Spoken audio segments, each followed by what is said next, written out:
Assalamu alaikum warahmatullahi wabarakatuh.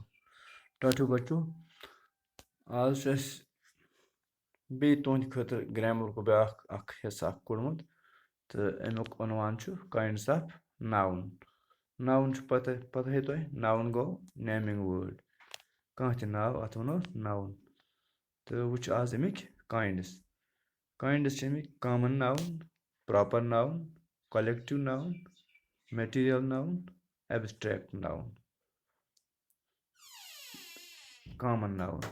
common noun ये list define करो the noun which signifies common things persons or places such as dog bread boy pens etc.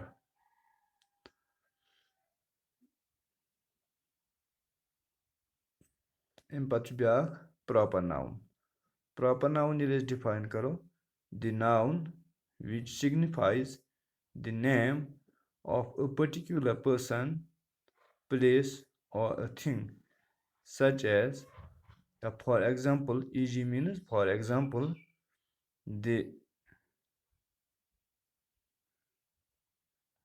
Raj Mahal या Taj Mahal, the Ganga, etc. And pat ब्याख collective noun. Collective noun करो is defined the noun which signifies the collection of one kind of things or persons. For example, e.g. for example, herd, cluster, troop, group, heap, school, gang, etc. And material noun. Material noun karo is defined the noun which signifies the material of which the things are made. For example, wood, cotton, brass, gold, wheat, stretchlon, etc. Abstract noun. Abstract noun karo is defined the noun which signifies some quality, feeling, or state of action. For example, bravery, courage, hunger, poverty, pain, kindness, fear, etc.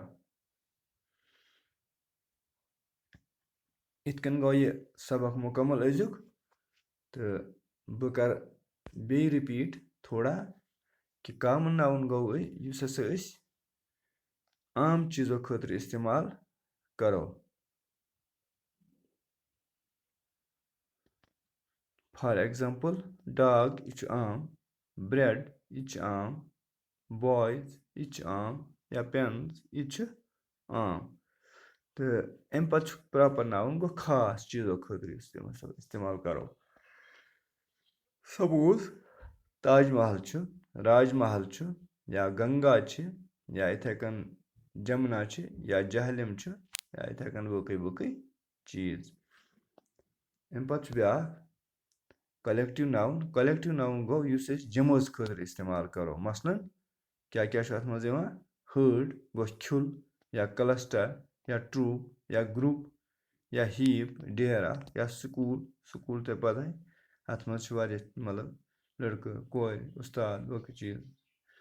तो अम पच ब्याख material noun गो use कुन मतलब अवजारुक नाव इस्तेमाल कर ये जाहिर कर. अवजार क्या गो मतलब यह लकर शस्त्र टीन कॉटन ब्रास गोल्ड या इथे कन वीट स्टेटलॉन एटसेट्रा मतलब यम चीज. अम पत गो ब्याख एब्स्ट्रैक्ट नाउन गो युस न वचित मतलब हेको सपोज यस खयली मतलब ब्रेवरी गो ताकत या करेज हिम्मत या हंगर बच कज पॉवर्टी या गरीबी पेन कज या काइंडनेस या फियर खौफ एटसेट्रा.